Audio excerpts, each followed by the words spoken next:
মিথ্যা অপবাদ দেওয়া হয়, মানুষের যদি মিথ্যা সাক্ষী নেয়, মিথ্যা অপবাদ দেয়, মিথ্যা প্রচারণা করে, আল্লাহ বলেছেন কোন ব্যক্তি যদি এই জেনে শুনে কাজগুলা করে, এটা আল্লাহ আরশ পর্যন্ত কেঁপে ওঠে। দুনিয়ার সব কিছু মাফ আছে, কিছু জিনিসগুলো আল্লাহ ক্ষমা করেন না। মিথ্যা অপবাদ জাহান্নামে দিলেন, ওই ব্যক্তি যতক্ষণ পর্যন্ত আপনাকে ক্ষমা না করবে, আল্লাহ আপনাকে ক্ষমা করবে।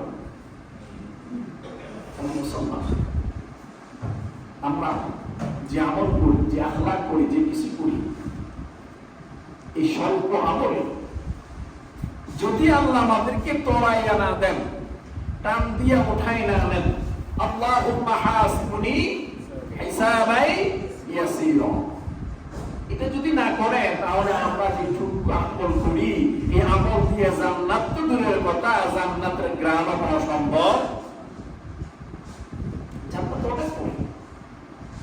আপনাকে মনে রাখতে হবে, আদম আলাইহিস সালাম ১৫০০ বছর এই জমিনে বেঁচে ছিলেন। সুবহানাল্লাহ।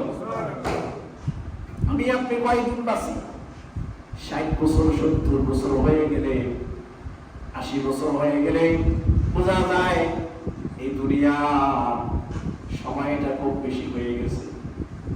কোন কোন মানুষ যদি জানে তার আত্মীয়স্বজন ১০০ বছর বেঁচে রয়েছে, অনেক মানুষ অবাক হয়ে যায়, চমকাইয়া যায়, কেমনি সম্ভব ১০০ বছর? অথচ নূহ আলাইহিস সালাম ৯০০ বছর দাওয়াত দিয়েছেন। সুবহানাল্লাহ। ৯০০ বছর দাওয়াত দেওয়ার পরে যখন কোন মানুষ বিস্তারিত হয় না, ১২০ জন মতান্তরে ১৬০ জন পুরুষ মহিলা যখন তারা ইসলাম গ্রহণ করলেন, নূহ আলাইহিস সালাম কালিমা বললেন, আল্লাহকে সাক্ষ্য দিলেন, এরপর আর হচ্ছে না। যখন নূহ আলাইহিস সালাম আল্লাহকে বললেন, আর পারতেছি না কি করা, আল্লাহ নূহকে নির্দেশ দিলেন, ও নূহ, লাভবান হয়ে যাবেন, লাভের মাধ্যমে ধ্বংস করে দিব, তুমি নৌকা বানাও, ওই নৌকা বানাও, নৌকার মধ্যে তুমি উঠে যাও, তোমাকে যারা মানে তাদেরকে নিয়ে ওঠাও।